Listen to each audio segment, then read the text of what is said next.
One of the most frustrating phrases I hear on YouTube comment threads and blog comment threads is, "You're being too simplistic, breaking this down into a left-right issue. I think more complex than that. I don't see everything as left and right." When the fact of the matter is that the left-right divide isn't merely a convenient shorthand to use.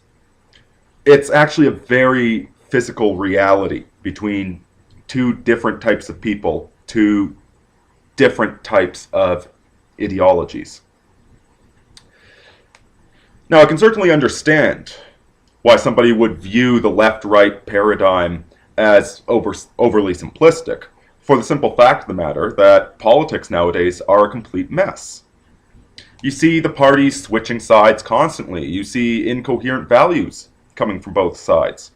I'm sure it would surprise none of you to learn that Obamacare was originally a doctrine created by the Heritage Foundation, a right-wing think tank.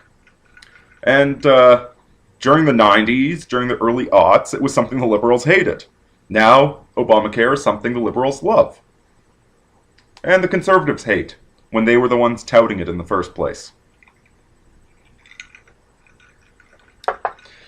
So on the surface, it does seem like a ridiculous divide. It seems just as ridiculous as the two parties that you have to choose from, when they're both identical parties. They are both banker parties. They are both feminist parties. They are both expansionist parties. And quite frankly, none of them are the civil service, the people that actually run the government and write the laws. But that's because of a long history of liberalism. See, the devil was the first Whig, and things have been spiraling out of control for the past 200 years. So of course, the Republicans are just a pale reflection of the liberals. They're the same animal in different clothing. But when we talk about the right, what the right is planners. The fundamental difference between the left and the right is that the right are K-type, the left are R-type. The left want to live in a resource-rich environment. They want to breed as much as possible. You know, certainly the upper-class ones use birth control because they're completely disconnected from the ends that their behavior chooses. They don't want consequences for their decisions. They want to live in a fantasy land. And some other stuff we'll get to shortly, because the left is far worse than it was 500 years ago. Whereas the right is full of planners. The right is the grasshopper. Or correction, the right is the ant, compared to the grasshopper that sings and plays all summer long while the ant stores food. We don't have all the answers. You know, certainly in theory, given any situation, there is a best course of action. But we don't live in a world of such mathematical precision of belief that we can nail down exactly what that is. There's going to be differences of opinion amongst the elements of the right. There's going to be different heuristics. And we're going to muddle along as best we can. That's one of the things about this universe. You always act on incomplete information. But ultimately, we're focused on reality. We try and understand human nature for what it is.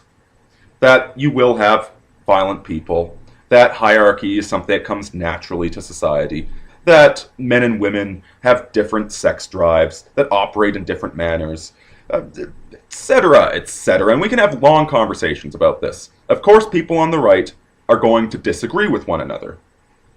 But ultimately, we're all focused on reality, and we're all trying to survive the coming winter. The left, meanwhile. One of the interesting things about the left is how often it contradicts itself. which is a beautiful tactic for the left, because us on the right, we end up fighting one dragon and ignoring another, not realizing that this isn't a dragon we're fighting, it's a hydra. For instance, there is a right-wing tradition of socialism. Proper socialism. Now, all of us, to some degree, are socialists. Amongst our friends and family, we are socialists. For instance, the way me and my friends always used to refer to it was the beer debt. That if my buddy's broke on Friday night, and I'm not, I'll buy beers because I want to hang out with him. And then next Friday night, he'll buy beers or whatever. We don't keep a ledger. We trust one another. And that's the core of socialism. There's lots of different ways you can go about it. Certainly it does inhibit the free market, but the free market isn't everything. It is the best way to increase productivity, but it's not the human soul, it's not love, it's not art, it's productivity. It has its role, it's not everything. And we in the right will understand. We will disagree about how important it is, but at the end of the day, we're trying to survive. Whereas socialism is something entirely different for the left. It becomes an ideological hammer to push their ideas through. But let's go back to what I was saying. It's amazing how often these different heads of the Hydra snap at one another, and how easy it is to mistake them for different dragons when they're all part of the same beast. Let me give you some extreme examples of how incoherent the party can be. Heck, not even the party. Some of these individuals contain these ideas in their own head at the same time. It's the origin of doublethink. So let's take feminists. They hate patriarchy. They absolutely loathe patriarchy, even though it's been the most successful system, good for women, good for men, great for children, great for society in the future. They hate patriarchy. And they will lambaste Christians. They will write articles. Seriously, I was just reading an article a while ago about how couples that are sexist, married couples that have sexist, that have gender roles, and that have a stay-at-home wife, are happier and less likely to divorce than couples where both people work and there's no clear established gender roles. These couples are happier, and this is a problem that we need to address.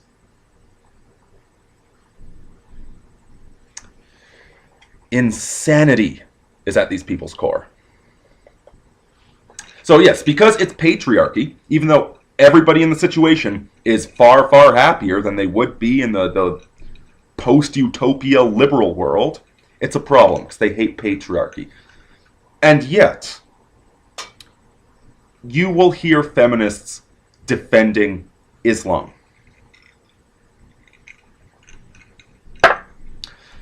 A culture that takes patriarchy and twists it into something psychotic for the women and the men.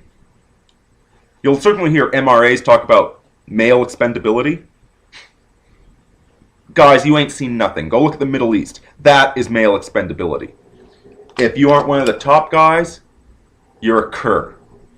You're a dog. You're useless. You're scum. Top guys get 4 wives. You get to fuck a little boy in the ass. As opposed to the Christian tradition of every man is the king of his castle. Every man gets a wife, so long as he meets the bare minimum standards. So these feminists hate Christianity, which is all about treating women well, and yet they celebrate Islam.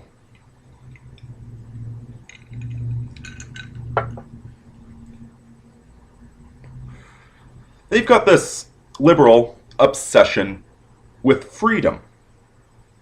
Now, on the right, to varying degrees, we all accept that there's going to be restrictions upon our liberties.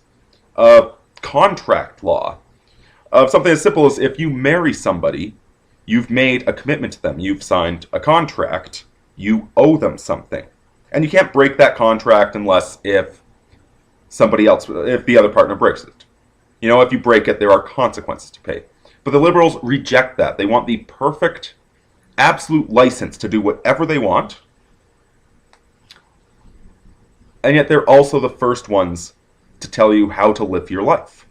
First ones to create the police state, the surveillance state, the politically correct state where you have freedom of speech so long as you agree with us.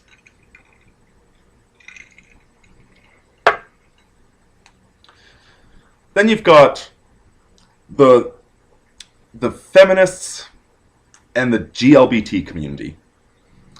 And this one's absolutely hilarious. The feminists love to scream about how gender roles are learned, how we shouldn't teach boys to play with trucks and girls to play with dolls, how we need to get rid of gendered pronouns, how we should dress little boys like girls and little girls like boys. Yeah, this whole sex role thing, made up. Yeah, Christianity and every other religion just happened to invent the exact same gender roles. But homosexuality is not a choice. Homosexuality is genetic, but sexuality is a choice.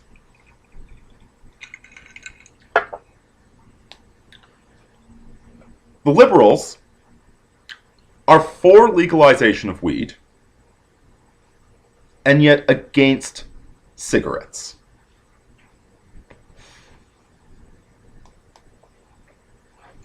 Oh, and let's not forget,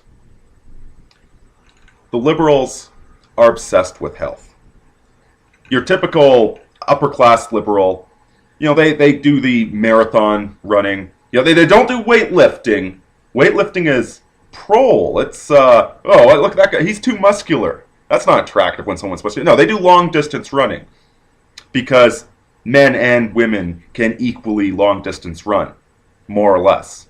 It's about showing up to the event. Everybody's a winner. Garbage. Instead of weightlifting, where men are clearly superior and some men are far, far better than other men. No, they don't like that competition. They're health psycho vitamin freaks. And they also are against fat shaming.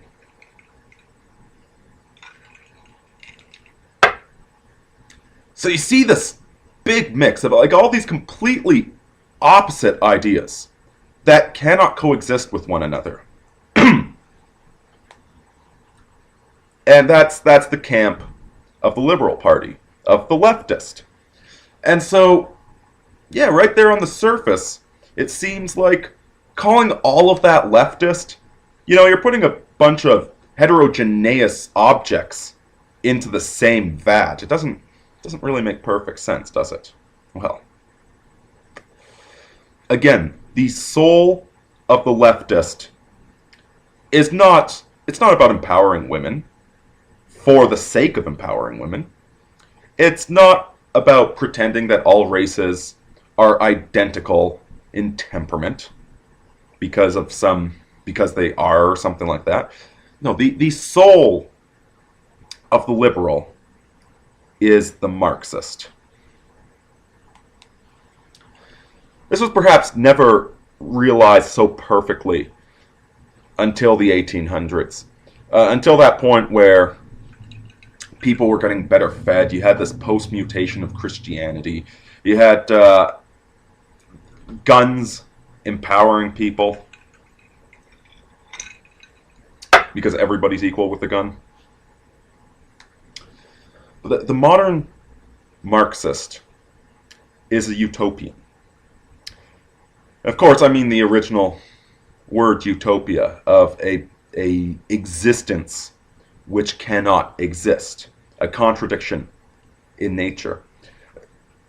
The Marxist thinks they can build the perfect society. The only problem is all the people. All those messy people that just won't behave the way they're supposed to. The fundamental goal of the Marxist is to destroy the pillars of society.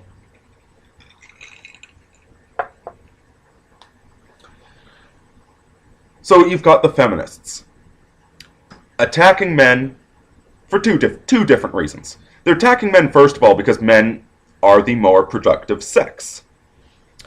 Our mental temperament, our physical strength leads to greater production.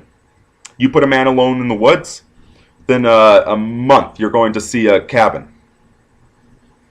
Women are not so inclined to build things. There's a reason that Minecraft is mainly a game for guys. There's a reason little boys like playing with Lego. The genders are different. Women are nurturers, men are builders.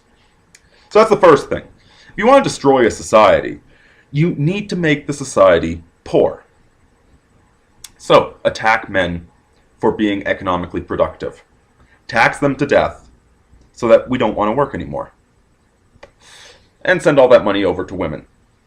Empower the woman so she thinks she's the economic equal of the man, when in most cases, for most women, it's only a huge bevy of legislation that allows them to compete economically.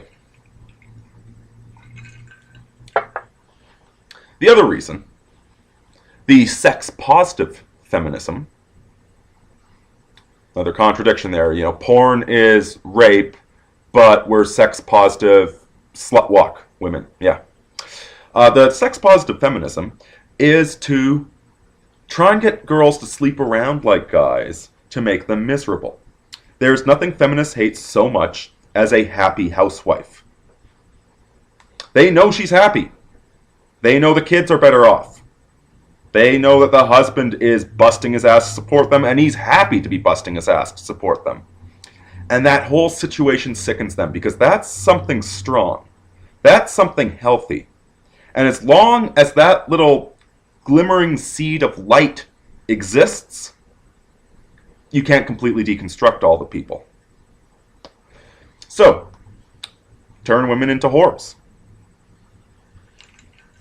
Encourage them to go sleep around, which tends to induce mental illnesses in women because you ladies weren't designed to sleep around the way that guys are able to sleep around.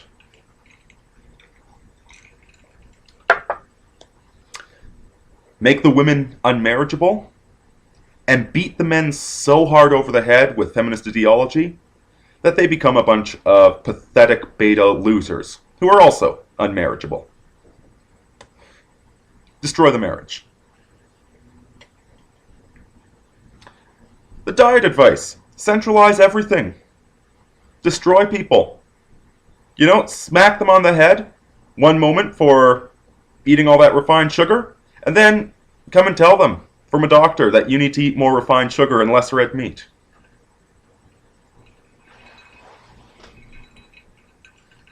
Promise them socialism, but give them welfare. Teach them to be slaves. Oppose slavery. Talk about the free market economy. Call it wage slavery. But then give people free money if they'll keep voting for you, even though you're destroying their neighborhoods. The left has many faces, but all of them are focused on destroying humanity. See, they celebrate our differences.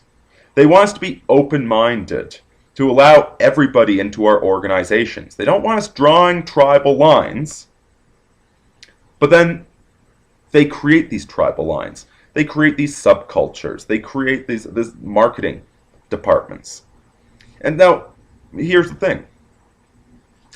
Today, what are we? Well, I'm a goth. I'm a hip-hop kid. I'm a skater. I'm a idiot that wears glasses, even though I don't need a prescription. I'm a hipster. We have all these subcultures. But what happened to our culture? Well, having a culture is racist if you're healthy. Oh, a degenerate black subculture? Oh no, we'll encourage that. But a healthy culture? Not allowed. We're going to atomize you, bit by bit. We're going to break off the extended family.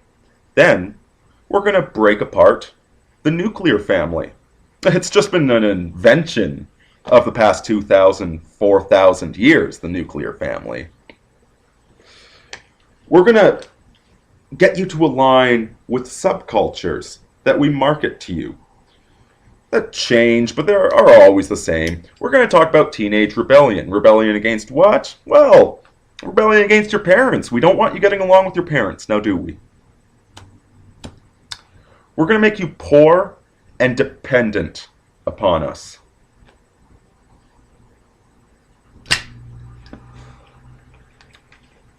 We're going to take away your self-respect.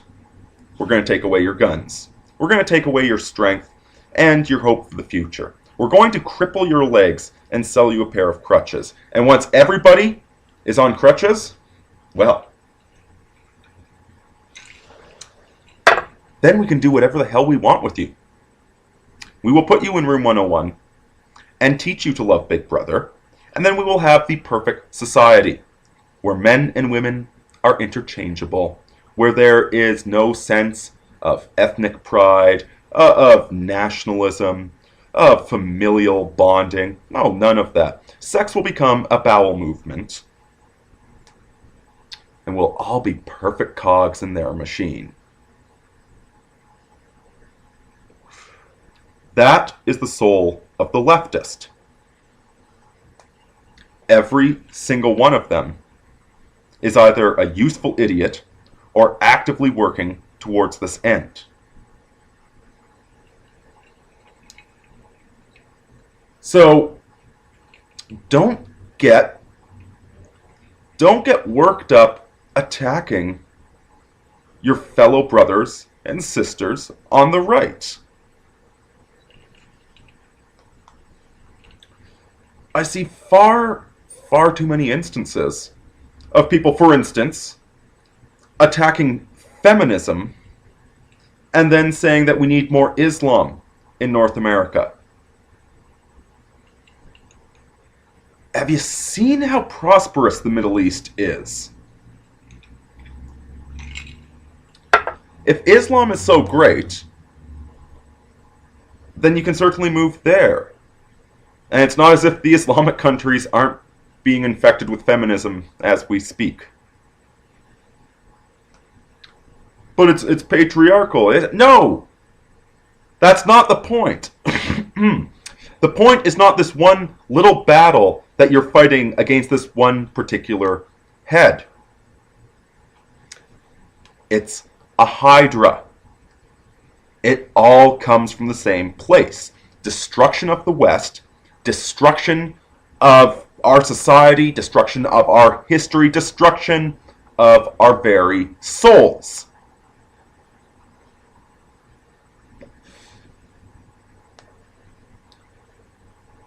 So don't malign your brothers on the right unnecessarily. Yes, we disagree on things. Some of us are free market anarchists. Others are monarchists. Others are libertarians. And there's a lot of good argument to be had there. Some of us are atheists. Some of us are Christians. But instead of letting yourself get wrapped up in some big, stupid argument about abortion, anybody on the right can agree that abortion is an ugly thing.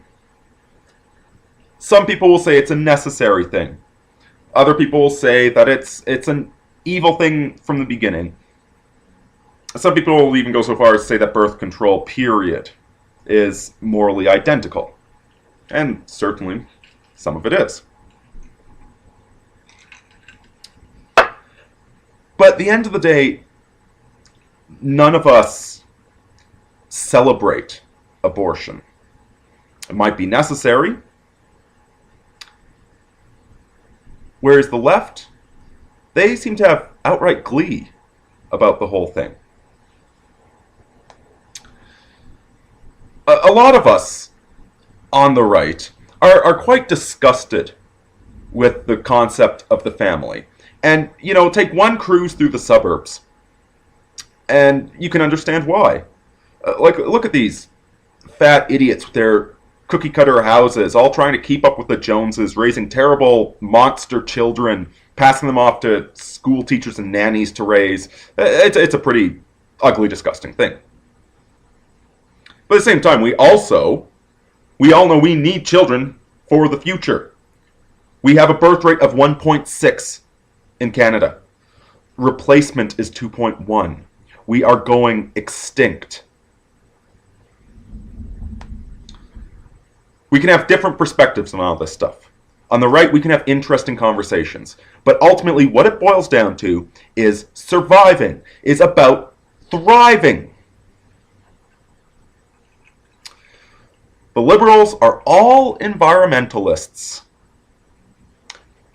And yet they want us to send more free money to the third world, where they're breeding like bunny rabbits and they can't support themselves.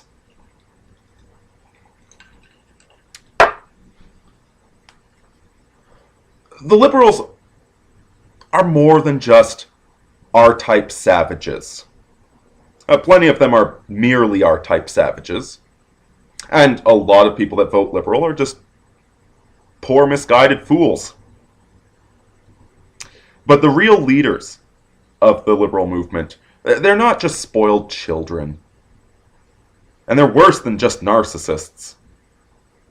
They're people that are actively working to destroy everything that has been accomplished since the fall of Rome. People that hate whites. They hate technology. They hate complex art.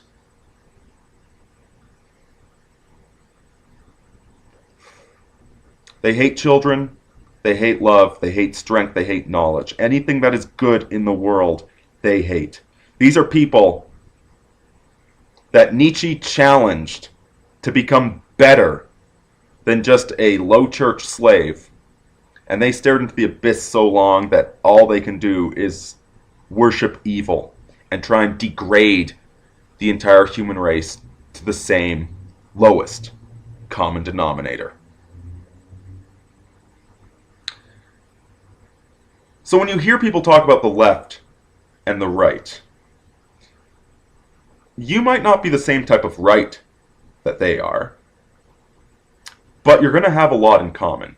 You can have some interesting disagreements. You can have an argument. You can both learn things from one another.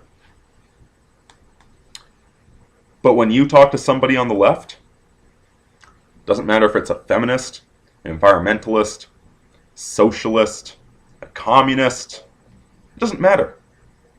They're all the same ugly, life-hating little monster on the inside. They are our enemy. And so long as we spin our wheels, fighting each other or supporting this particular leftist cause, they're winning. Remember who your brothers are and support one another, because this world is fast becoming a very scary place to live. Aurini out, folks.